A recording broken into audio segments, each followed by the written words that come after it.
ઢાર મહિને પુરુષના પેટે દીકરા દીધેલા છે એવી એવી ભુજાળી એવી હદવતી છે ઢોકી ગડી નો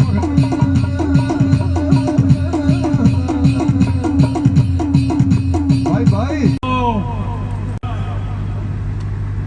આખી સભાની મજા આ રાજસ્થાનની ધરતી ઉપર આ ભીલમાર તાલુકા આ સમાધિના આમંત્રણે 250 કિલોમીટર નગર જિલ્લાથી વિવિધને પગલું માંડ્યું છે ભાઈ. લીલાજી આ ગામના